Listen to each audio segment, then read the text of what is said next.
வீரனை நேரம் தேடி வந்ததே, கலை கலை வெல்ல அது நேரமானதே. சம்பவம் ஆரம்பம் இதுதான், பலியில் விழுந்தாலும் வலிமை ஏறி வந்தால் அதிகம் காய்ந்தாலும் உள்ளம் மாறாதே. இது ஓர் முடிவு அல்ல, இது வரலாறுதான்.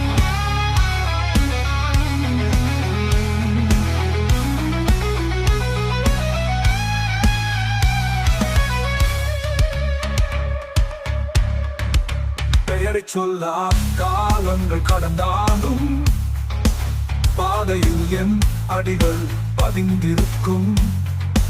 போரை விடக்கூடாது என்னிடம்.